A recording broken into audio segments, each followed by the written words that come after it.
Selamat siang, salam Just Talk. Kita bahas sekali-sekali bahas timnas karena Nation League. Minggu ini masih nggak terlalu banyak bahas Liga Inggris, mungkin Jumat preview atau Sabtu. Tapi yang jelas sementara fokus ke timnas dulu. Gue mau bahas tiga timnas. Timnas Belanda lawan Bosnia, terus Perancis Portugal, dan Inggris Belgia. Di atas kertas match keren semua, oke? Tapi kembali lagi secara overall semua mengecewakan tiga-tiganya. Kenapa mengecewakan? Sebenarnya yang terjadi di timnas ini tidak jauh bedanya seperti yang jadi di liga. MU dibantai, Liverpool dibantai, itu bukan kebetulan.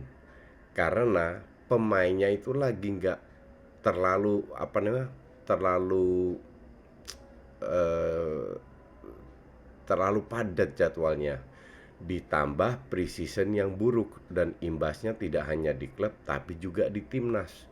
Dan sangat kelihatan tadi, padahal 3 match loh, dengan beberapa ditambah Italia gue nggak nonton, tapi skor 0-0 lawan Poland.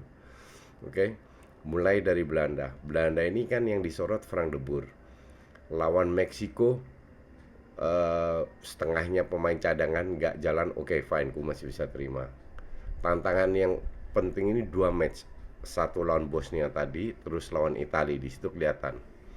Nah, gue tidak tahu apakah gue harus salahkan Frank de Boer. Kalau pemain lu kontrol bola aja susah, crossing aja susah. Wijnaldum yang harusnya jadi apa namanya, pendukung Luke De Jong, nggak kelihatan sama sekali. Ancur-ancuran mainnya, kontrol salah, semua salah.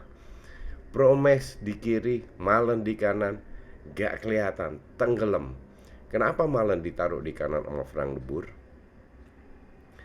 Karena back kanannya kan Dumfries, dua-dua main di PSV, harusnya lebih smooth. Ini bener-bener dua-dua parah banget mainnya di sebelah kanan. Sebelah kiri Ajax, Daley Blind sama Promes, nggak kalah hancurnya. Lu nggak bisa sebagai center back, De Vrij sama Van Dijk main solid, sangat solid, makanya nggak kebobolan. Luke De Jong di cover dengan 2 orang terus. Nah, yang kehilangan siapa? Pemain kayak Depay yang bisa turun, yang punya skill, yang bisa membuat perbedaan. Tapi Depay suspend lawan Italia, dia baru main. Nah, sekarang kalau lu lihat apa namanya, Bosnia, ya harusnya sih nomor 50 dunia, harusnya sih dibantai ya. Tapi kalau lihat di grupnya Poland, Belanda, Bosnia, Italia, Italia itu seri loh lawan Bosnia 1-1. Di Italia pula tadi main di Poland 0-0. Oke. Jadi nggak segampang juga itu Bosnia lawan sama Poland. Poland lawan Belanda kalah 1-0, main juga parkir bis. Terus apa namanya, Italia 5 poin, Belanda 4 poin, Poland 4 poin, Bosnia 2 poin. Jadi semua masih bisa terjadi. Apalagi hari Rabu kalau Belanda seri atau enggak kak, atau menang lah. Menang udah nggak ada masalah. Cuman yang jadi masalah ya, lo harus mainin Berghuis. Pada saat Berghuis masuk di menit 75, Hateboer ganti De Vries, Berghuis ganti Malen, lebih berjalan karena Berghuis punya skill. Dia sudah tunjukkan setahun di Feyenoord, dan terakhir dia main waktu lawan Meksiko, itu pemain terbaik ya Berghuis. Malen ini kan diharap ke masuk ke dalam, dan Promes juga. Si Dumfries cover wing kanan, Daley Blind cover wing kiri. Tapi dua-dua takut-takutan ke depan, nggak kayak biasanya menyerang. Bahwa Poland main parkir bis 5-4-1 atau 5-5 lah, ya memang sudah bisa expect. Mereka berusaha, salah satu trik Belanda kan berusaha ditarik keluar, cuman atau passingnya salah atau main aman, gue nggak ngerti, nggak jalan sama sekali.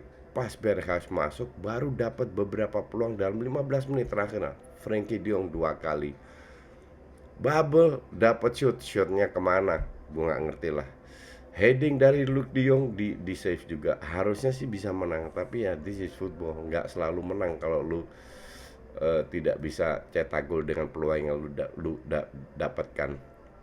Yang jelas lawan Italia, semoga Frank de Boer nggak salah lihat. Di kanan Malen itu lebih cocok sebagai striker atau di belakang striker. Yang jelas kanan Berghuis, kiri Promes masih oke, tengah Depay. Udah. Di kanan Hateboer. Kenapa? Walaupun Hateboer lawan Meksiko ancur-ancuran mainnya, minimal dia udah tahu permainan Italia itu kayak gimana. Udah lebih familiar lah. Jadi Hateboer gantiin Dumfries. Dan Italia tadi seri. Jadi seri lawan Bosnia, seri lawan Poland. Jadi Italia tidak sehebat orang pikir juga. Sama Belanda ini kan gue selalu bilang pemain itu mediocre semua.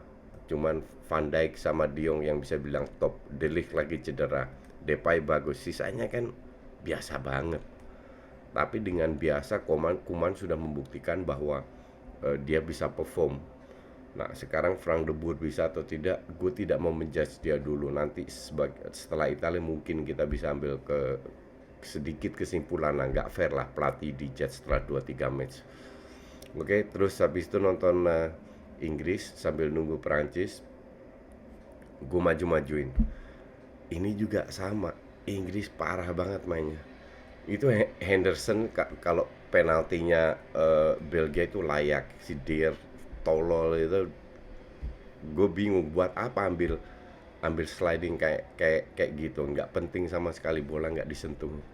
Tapi Henderson jago main sinetron juga, ditarik dikit kayak digebukin satu kampung aja tuh. Ya penalti 1-1, terus golnya Mason Mount, ya itu kan jatuh dari langit, udah di flag, parabola luas, persis masuk di pojok. Tapi di babak pertama Belgia lebih bagus loh. Belgia lebih banyak peluang, finishingnya jelek. Belgia ini jauh di bawah Belgia yang kita kenal ya 2 tahun 4 tahun yang lalu, 6 tahun yang bener-bener masih on fire. Nggak ada hasad, kelihatan banget. Kevin De Bruyne harus kerja keras sendiri. Terus terlalu banyak pemain-pemain yang mediocre. Ya Lukaku hebat di Serie A, tapi di Inggris kan sudah terbukti kualitasnya kayak gimana. Belgia ini kalau gue bilang sudah pelan-pelan akan menurun. Maka dari itu kita bahas di DPI berapa kali loh, nggak ada satu tim yang benar-benar dominan. Inggris lagi main 3-4-3, 2-2 main 3-4-3, ya gue nggak ngerti lah Inggris. Ya kalau orang bilang menang, iya memang menang, cuman caranya nggak banget. Calvert-Lewin nggak kelihatan sama sekali, bola bawah stres dia, bisain cuman bola atas. Tadi Kane pun sempat main, terus siapa lagi tuh, ya gue nggak impress dengan Inggris dan terbukti. We'll see. Nah terakhir nih yang harusnya jadi pertandingan top, Portugal lawan Perancis.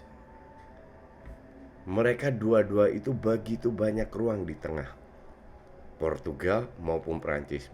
Tidak ngepres, dua-dua nggak ngepres, tapi bener-bener maju ke depan lah. Defense-nya itu ke depan, sehingga terjadi banyak ruang. Jadi permainan lebih menurut kasat mata lebih seru, lebih banyak serangan lah bolak-balik. Tapi passingnya itu begitu parah, dan Portugal babak kedua lebih sama sekali nggak ada peluang. Mungkin terakhir Ronaldo shooting ke arah kiper. Awal babak pertama masih dapat 1-2 doang. Babak kedua sama sekali hilang. Prancis lebih bagus main di babak kedua, lebih banyak peluang. Tapi ya lawan tim-tim kayak gini, berapa kali mereka menguasai bola di lini tengah, di sepertiga lapangan, and passingnya jelek. Harus diakui juga bahwa defense-nya Portugal juga cukup bagus, cuman serangan Portugal nggak jelas. Dua-dua sirkulasi bola lambat, sekali-sekali Prancis kenceng, tapi ya kayaknya dua-dua nggak mau kebobolan, jadi main aman, selalu ada 4-5 pemain di belakang bola. Dan Ya, kembali lagi match yang sangat membosankan. Terlalu lambat semua, terlalu banyak skill, terutama Portugal terlalu banyak dribbling, end passing yang ngawur, Bruno Fernandes nggak kelihatan, Bernardo Silva nggak kelihatan, padahal mereka bermain dengan 5 pemain tengah, 3-5-2. Walaupun Joao Felix turun, tinggalin Ronaldo sendiri, tapi ya nggak, setengah peluang semua lah, nggak bener-bener bahaya karena Prancis pun juga apa ya, nggak ada kreativitas gitu loh. Kalau di depan udah bingung harus ngapain, sekali-sekali eh, berapa ya, 2-3 kali, mungkin 4 kali kombinasi lumayan lah, tapi passingnya itu nggak nyampe semua, end passingnya. Jadi kalau gue bilang ya ini berkat preseason yang pendek, langsung suruh main kompetisi, pemain belum bener-bener panas lah kasarnya begitu. Makanya gue prediksi untuk timnas pun akhir Oktober harusnya semua tim-tim besar di Inggris, di Spanyol, di Italia itu lebih konstan mainnya. Dan juga untuk timnas Nation League di match-match terakhir, tinggal Belanda main tinggal 2 match lagi di bulan November atau Desember itu untuk grup fase harusnya lebih lebih konsisten, lebih bagus lagi. Tapi ya sudah, karena nggak ada bola, cuman itu aja ya, kita terima aja. Ntar hari Rebo ada Nation League lagi, kita lihat lagi. Thanks for watching.